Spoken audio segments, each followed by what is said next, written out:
The darkness has never felt this heavy. The silence, deafening. And the betrayal, it's not just coming, it's already here. The Chosen, Season 6, doesn't gently guide us into the story. It grabs us by the soul and throws us into the most intense, gut-wrenching day in human history. This isn't the warm and familiar Jesus healing the sick by the sea. No, this is Jesus standing trial in the dead of night, surrounded by liars, traitors, and cowards, yet he says nothing. He knows what's coming, and now, so do we. If you thought you were ready for Season 6, Episode 1, think again. This episode doesn't just open a new chapter, it ignites the beginning of the end. It all starts in darkness, literal and emotional. Season 6, Episode 1 throws us into the eerie quiet of nightfall, but this isn't just any night. This is the final one. The last evening before everything we know breaks into pieces. The Last Supper has already taken place, the prayers in Gethsemane whispered through trembling lips. And now, the betrayal that changed the course of eternity is fully underway. Judas is already gone. The moment Jesus is taken by the temple guards, something shifts in the atmosphere. You can feel it. The betrayal wasn't just personal, it was prophetic. This is the moment the light begins to retreat, and every step forward leads straight toward the cross. But instead of resisting, Jesus allows it.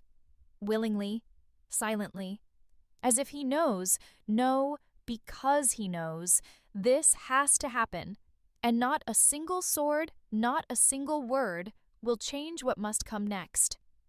We see the disciples spiral into confusion. Peter, always quick to act, draws his blade and cuts off a servant's ear.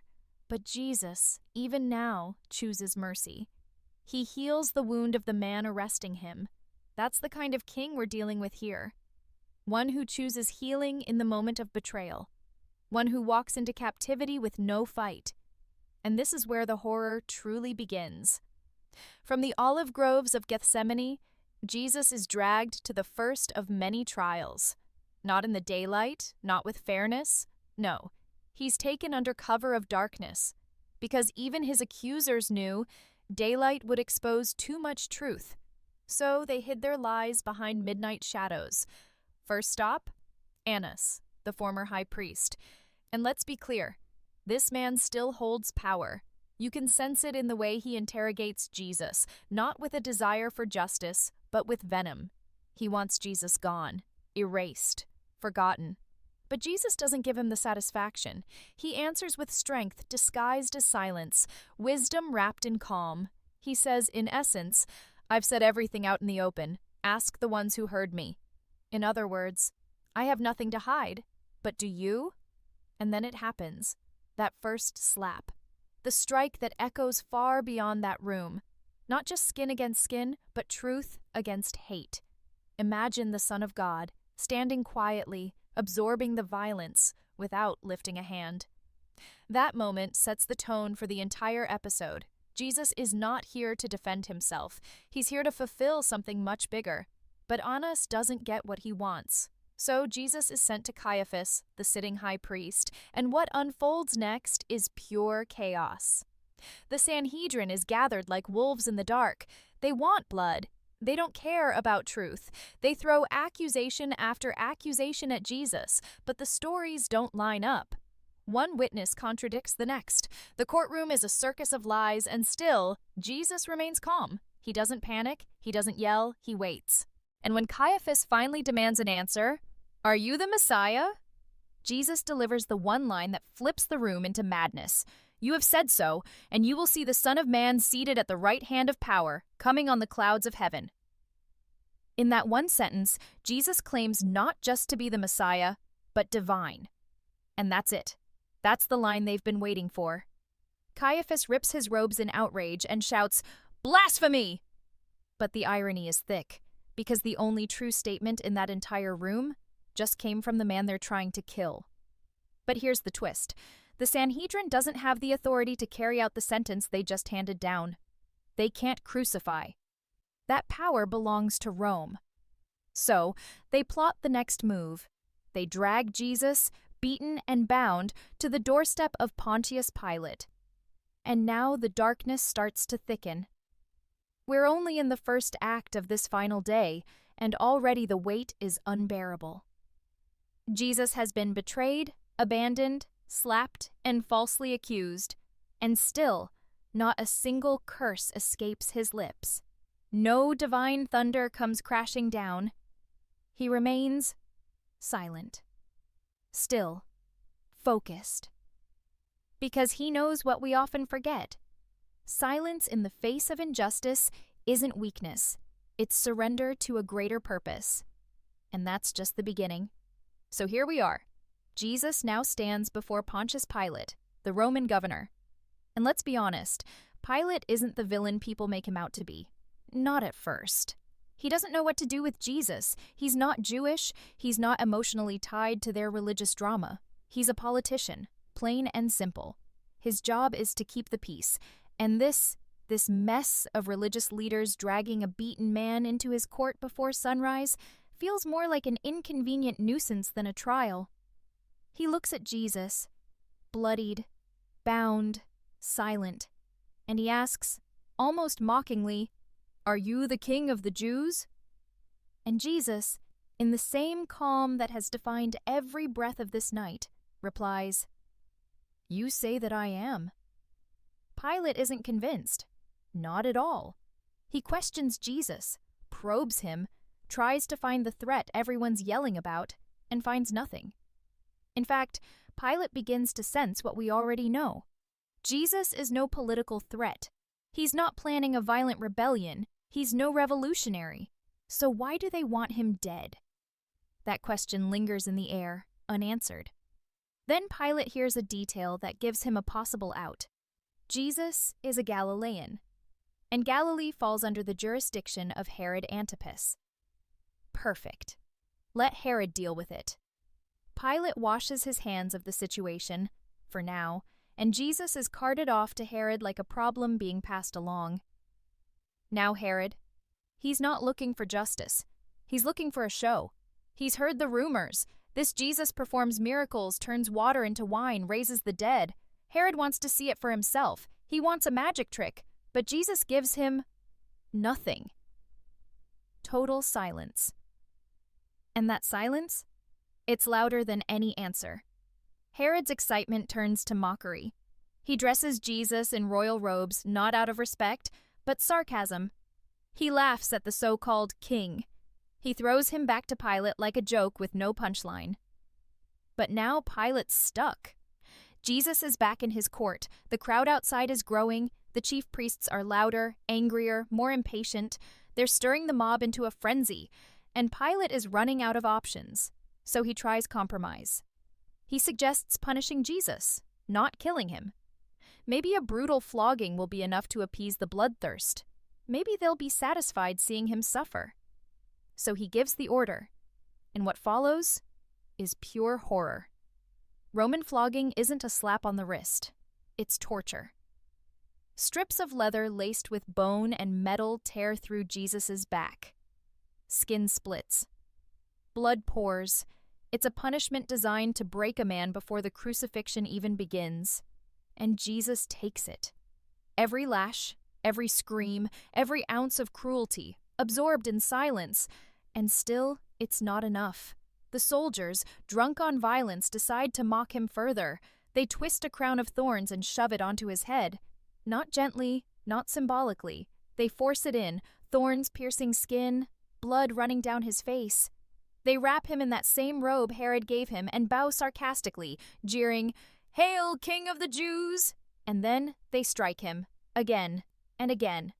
When Pilate presents this broken, bloodied man to the crowd, he thinks this might be the end. That surely now, after seeing Jesus tortured within an inch of his life, they'll choose mercy. Surely now, the mob will step back. But no, they only grow louder. Pilate offers one final option, a Passover tradition. He can release one prisoner, Jesus, or Barabbas. And this is where humanity's cruelty reaches its peak. Barabbas is a murderer, a rebel, a man who actually did try to overthrow Rome. And yet, when given the choice, the crowd doesn't hesitate. Barabbas! Pilate is stunned. "What should I do with Jesus?" he asks, and the answer comes like a tidal wave. "Crucify him." 3 words. That's all it takes. The crowd, once curious, now turns into a monster. Pilate pleads, "Why? What evil has he done?" But they don't care. They don't want justice. They want a spectacle. A death. So Pilate does what weak men always do. He folds. He calls for a basin, washes his hands in water, and declares himself innocent of Jesus' blood. But water doesn't wash away cowardice, and the crowd, they welcome the curse. "His blood be on us and on our children," they shout. And with that, it's done. The fate of Jesus is sealed, not by swords or rebellion, but by betrayal, politics, and mob mentality. He is handed over to be crucified. But don't forget this. Jesus let it happen, every step, every silence, every moment of pain. He could have stopped it. He could have called down angels. But he didn't, because he knew this wasn't the end. It was only the beginning.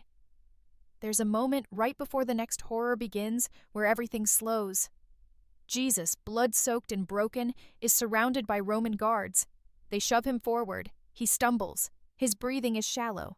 The crown of thorns is digging deeper with every movement, and the robe, now clinging to open wounds, sticks like fire to his flesh. The same crowd that once followed him with joy now follows with rage. The ones he healed now scream for his death.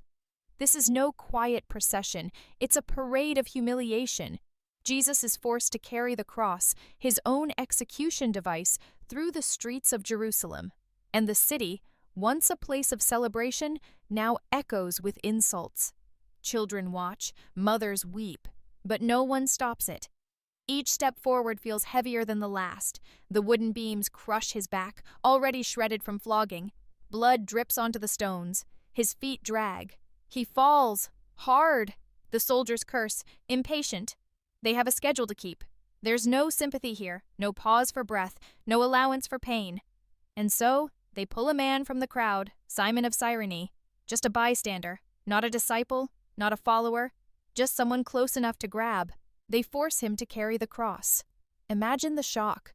1 minute you're watching, the next you're bearing the weight of someone else's death sentence. But Simon shoulders it. He walks beside Jesus, step after agonizing step, unknowingly stepping into one of history's most sacred moments. As they climb the hill to Golgotha, everything grows quieter. Not because the crowd stops shouting, but because the realization begins to settle in. This man, the one they mocked, the one they hated, isn't fighting back. He's not begging, he's not resisting. He's willingly walking toward the cross. And that silence, it terrifies them. Then comes the moment no one forgets. Jesus is thrown to the ground. The cross lies beneath him. Roman soldiers take thick, crude nails and begin their work. The first strike doesn't just pierce skin, it pierces history. One by one, they drive the nails through his hands and feet, pinning him to the cross. The sound of metal on flesh and wood is sickening, brutal and final. The cross is raised. Jesus now hangs between 2 criminals, his body exposed to the blazing sun and the sneering crowd. People pass by, shouting insults, mocking him. "If you're the Son of God, come down," they yell. "Save yourself." The religious leaders scoff. The soldiers gamble for his clothes beneath his feet. Even now, in his final hours, he's surrounded by betrayal.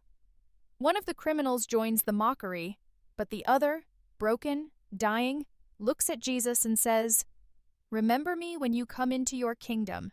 And Jesus, in pain, barely able to speak, responds with grace, "Today, you will be with me in paradise." That line alone tells us everything.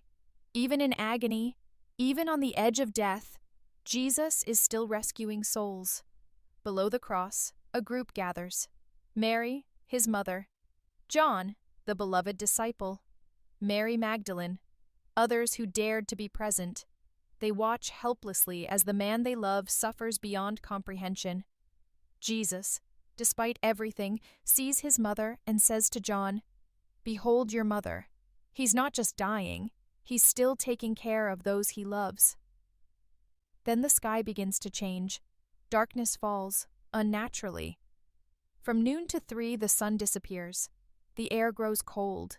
The ground trembles. It's as if creation itself is mourning. And then, the silence breaks. Jesus cries out, my God, why have you forsaken me?" It's the cry of agony, not just from the body, but from the soul. This isn't just physical torture anymore. This is separation. This is the full weight of sin pressing down. And still, he remains. Moments later, he whispers the words that end the suffering. It is finished. Not a cry of defeat, but a declaration of victory. He bows his head and dies. In that moment, everything changes. The veil in the temple tears from top to bottom. The earth quakes, graves open. Centuries of prophecy are fulfilled, and one of the Roman centurions, hardened, brutal, unshaken by death, looks up at the body hanging above him and says the words that echo through time. Surely, this man was the Son of God. This is where episode 1 leads us, not just to death, but to the truth. The truth that Jesus didn't lose. He chose. He chose pain. He chose silence. He chose the cross, not because he had to, but because of us. And as the body of Christ hangs lifeless against a darkened sky, the world holds its breath. This isn't just the end of an episode, it's the pause between death and resurrection. And the silence is only temporary. The cross stands still. Blood dries on wood. The crowd is thinning out. What began as chaos now sinks into a haunting silence. Jesus is dead, lifeless, motionless. And for a moment, it feels like evil has won. The mocking has stopped. The soldiers, now less smug, more nervous, stand awkwardly near the sight, unsure what to do next. Even the ones who drove the nails are visibly shaken. The earth literally moved beneath their feet. And they know this was no ordinary execution. Some beat their chests in grief. Others leave in silence. But those who loved him, they stay. Mary is still there, numb with pain, her eyes locked on the body of her son. John stands beside her, haunted, heartbroken. The disciples are scattered, hiding in shadows, drowning in confusion and guilt. This wasn't how it was supposed to end. This wasn't the kingdom they imagined.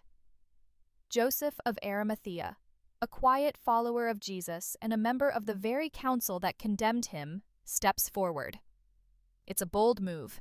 He goes to Pilate, asking for the body, a dangerous request in that political climate. But Pilate, likely relieved this ordeal is over, grants it. With gentle, trembling hands, Joseph and Nicodemus remove Jesus from the cross. His body, broken, cold, lifeless, is wrapped in linen. No thunder, no fire from heaven, no divine intervention, just silence. Deep, painful silence. They place him in a borrowed tomb, carved into stone. A rock is rolled in front of the entrance. Roman guards are stationed outside to prevent any tricks from his followers. Sealed, guarded, final, or so they think. This is where The Chosen Season 6, Episode 1 leaves us. Not with resolution, but with devastation. Not with answers, but with questions. Because in the minds of those who followed him, everything is shattered. The miracles, the teachings, the promises, all buried in that tomb. The silence is louder than the screams ever were, and the weight of grief is unbearable. But what they don't know, what we know, is that silence doesn't mean defeat. That tomb isn't the end of the story, and that cross wasn't a loss. It was the setup for the greatest comeback in history. Yet for now, in this episode, we sit in the stillness. We're asked to feel the weight of it, to walk with the grief, to face the darkness, because only then can the light mean something. Only then can resurrection truly resurrect something inside us. Dallas Jenkins didn't hold back.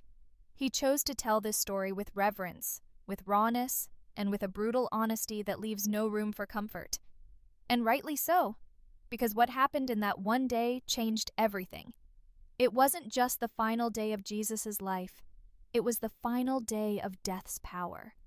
And the brilliance of this episode is in how it refuses to wrap things up with a neat bow.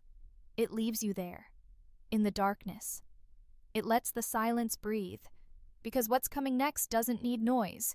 It needs anticipation. So now we wait, just like they did. We sit in the tension between what was and what's about to be, between death and resurrection, between hopelessness and history in the making. And trust me, when the stone rolls away, everything changes.